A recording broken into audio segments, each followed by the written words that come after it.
सांग्रं सालो खवाई सुनातुला ग्राम पंचायत नि हावनक बसकांगो वानामा संसाके काइसा auto मालखुंगते pickup van दाराक सिटाके छुटाई लाइका पार्टीमंगो सागदारानाय रकनो Khowai हांकरनि साखामनगो तलांगै थांका हरबोथारनाय ब्रिन्दियारक पार्टीमंनि कक्तमामाने पार्टीमंग थाइवो थांगै सगैका हांकर police सुपार प्रसन कान्ति मजुमदार खवाई थानानि ओसी सुबेर मालाकार वातै फाइमानि लामा बेलाइखेनो फ्लेट अंगै टंगमानि बागैनो आबहाय पार्टीमंग पार्टीका हनै शाखा कक्तमाव साइमानका सांग्रं सालनि अ पार्टीमंगो थैका खरकसा सिक्ले बेलाइखनो साग देराखा खरकजुगु बरगरक बरगनि गाहाम सागनाय कलमंनि बागै आगरतलानि जिबि साखामनगो तुबु जाखा बरगनो ताबो बरगनो जिबि साखामनगो गाहाम खेनो सागरुनाय कल जागै दंगो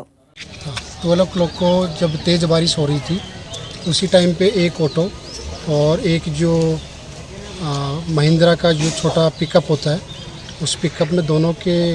बीच में आपस हेड टू हेड कोलिजन हुआ। उसमें 9 लोग इंजर हुए हैं। एक का स्पॉट डेथ हुआ है जिसको अभी हॉस्पिटल में लेके गए खवाई हॉस्पिटल में एंड बाकी 9 लोगों को जीबी में रेफ़र किया। ये बारिश के दौरान जो ऑटो वाले ने साइड में डैश किया उसको जो पिकअप है उसको उससे यहाँ पर वो पलटी खा गया टक्कर खा के उसके बाद में इंजर हुआ है। सर ये जो ऑटो आ रहा है पैसेंजर में 5-6 लोग थे तो उसमें शायद आगे भी एक बैठा हुआ था उसी की वजह से। पार्टीमंगो खरकसा सिक्ले थैमानि बागै बेलाइखनो खा खामलायजा खवाई सुनातले आमसाइनि लुकुर ब्यूरो रिपोर्ट कक्खरा।